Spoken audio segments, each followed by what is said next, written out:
非洲真是一块魔幻的大陆，我曾踏足宇宙第一强国冈比亚，那里的总统宣称自己能够治愈艾滋病；也到过尼日利亚，那里的孩子们竟然在污水中游泳；还去了国民以为正人君子治国的布基纳法索，可他们某些人的某些行径却与正人君子相去甚远。才艺展示环节。You are bad guy. You are bad guy. Go back. You are bad guy. You cannot talk to me like this. You are so rude. Are you sure you are a human being? Are you sure you are a man? You don't talk to me like that. You just want money. And you will be poor forever for your whole life. 津巴布韦更是令我大开眼界，货币贬值速度快过变脸，一个主权国家竟用着他国的货币。但最离谱的还得是我现在所到达的这个国家马拉维。我听说在这个国家放屁可能会犯法 ，seriously。他们强调要给我换钱。为避免外汇快速耗尽，马拉维政府会对外汇进行管制，如限制企业、个人的外汇兑换额度。但这种管控无法满足市场的真实需求。此时，汲取外汇的主体如进口商、出境者会转向黑市购买外汇，从而形成了黑市汇率。黑市汇率和官方汇率差很大。马拉维本币又不值钱，大家也都抢着跟我换钱。只是这被包围的阵仗实在是太大了，有时换钱的人甚至还会变戏法。这是我的钱啊，这边我又把最后一点钱换了。我跟他换的。You want to know that is? Yeah, if you cheat me, I will bring you to the policeman. You get it? You. Me what me? This one is dead. If you don't take it, it's a problem. Okay, bring. I'll give you 1,000 twice. 1,000, 2,000. No, 2,000. 1,500. Give me. No. Give me. 1,000. 1,500. You me. 1,000. You say you don't want. You Me, want. I'm selling 1,500. 1,500. Me, I'm selling 1,500. 哎，彤彤的耶呀！这是一个女生跟我搭腔。Come together and then Yeah. I will escort you to 我 say. 今天开局很棒呀，很有缘，找到一个小姐妹。人群中我看了她一眼，人群中她跟我说了几句话。然后我就被陌生小姐姐收留带回家了。本来想着，要不然我就直接坐个车去绿龙龟吧，但是天色也已晚了。路上的好心小姐姐跟我说话，然后她说你要去哪呀？我就问，她说你这么晚出发呀？我说对啊，就为了想早点到嘛。然后她说太危险了，然后她说我看你还是找个地方待一待吧。我说这么大晚上的我也不知道去哪。她说嗨，到我家吧。这种事情我怎么会拒绝呢？然后我就到小姐姐家了，这个小姐姐叫 Stella， 人特别好，就收留了我。明天早上我继续再上路 ，perfect。饭后当我们聊天时， It's my responsibility to No, take care you are of. brainwashed. You cannot think in that way. Because now the problem is that even yourself, you think that it is your responsibility to do all those things for men. You know, if you want to do something from the bottom of your heart, okay, this is the man I love. I want to give birth to the baby. I want to wash for him. I want to cook for him, no problem. But you cannot think that, okay, this is my responsibility. I need to take care of this man. I need to wash for him. I need to cook for him. No. We are all equal. Maybe today he cook, tomorrow you cook. Because if you ask the man, do you like to cook? I think most of them, they will say, no, I don't like cook. Since you don't like cook, why do you need to force me to cook? Since you don't like wash, why do you need to force me to wash? Here I see so many African women, they are doing a lot of hard work. Yes. Just to, to take care of their family.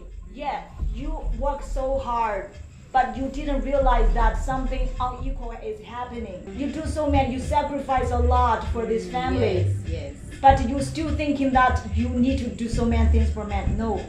I think this is sometimes some tradition things, they are just to brainwash you so much. Yes, I understand, my dear. Stella. 有的时候最可怕的事情不是辛苦劳作、无限为家庭、为他人付出本身，而是你已经被传统社会的那一套规则彻底同化，完全失去自我，甚至觉得眼下的一切合情合理，世代如此，你也当如此。这正是大多数非洲女性所面临的处境。我带你们看个东西啊，这就是你在非洲上厕所的时候会看到的奇观。看啊，我勒个去，看见没？ Just be afraid. Oh my god！ 天哪，看见没？看见没？这全都是脏的。就这么家的厕所，你说你上还是不上？哎呀 ，You guys are so brave。要完了，赶紧跑出来了。猜他们在干嘛？这想起了我学生时代在背课文的场景。然而，他们正在祷告。其实是我一直不明白，好多非洲人为什么要如此用力的祷告。会操作啊，这个帐篷咱们已经搭起来了啊。每天早上都会起来，很早，然后先把这些东西都洗完之后再去学校。上完学了之后回来还得做饭、洗衣服。他们真的很讲究哎。Give you。当然我go啊，拜拜。认识了一个新朋友，接下来的行程基本上可以安排好了。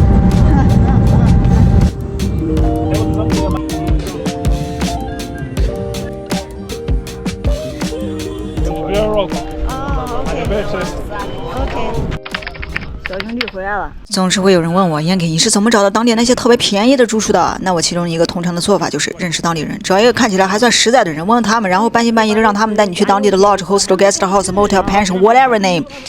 这样有时候真的很快就能找到那些相当便宜且住宿环境也还不错的地方。带大家参观一下我的套房，1.19999米的大床一张，物理驱蚊神帐一个，空气加速流通设备一个，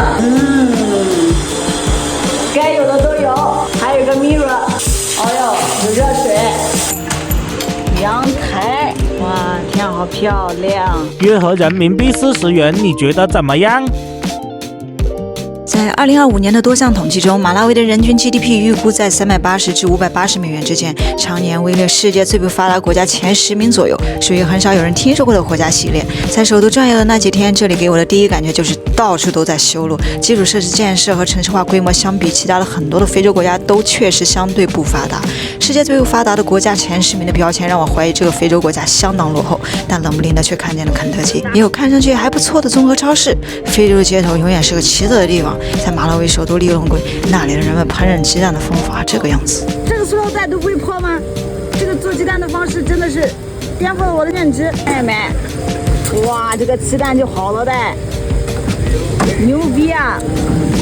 还有这么做鸡蛋，哇，这塑料袋不是已经破了吗？你看，好吧。很多国际旅行者和媒体都将马拉维称为非洲温暖之心 The Warm Heart of Africa。在众多的旅行分享和报道中，大家普遍认为这里的人热情善良。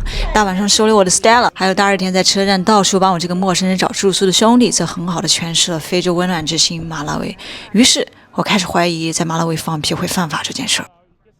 根据维基百科的介绍，2011年马拉维提出了一个旨在防治空气污染的法案。由于法案中污染空气的措辞比较宽泛，被记者调侃式的解读为可能禁止在公共场所放屁。这一解读本属戏言，但该国的司法部长却在电台节目中一本正经地确认了这种离谱的解释，声称该法案确实可以被理解为将在公共场所放屁定为刑事犯罪。部长这番官方认证立刻引发了全球媒体的疯狂报道和公众的广泛嘲笑。在巨大的舆论压力下，这位部长随后改口，承认自己在发表评论前根本没读过法案原文。这部长的行为看起来很草率，实则一点也不谨慎啊！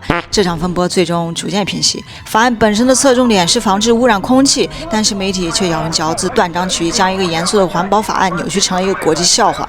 事实证明，一切都是闹剧。在马拉维，你不会因为放一个屁就构成犯法并被抓起来。我穿越非洲所到达的马拉维的确是一个不发达的国家，但也不应该就此蒙受任何有损其国家形象和信誉的谣言。在这个信息爆炸的时代，保持客观、理性思考，应该是每个世界公民最基本的底线。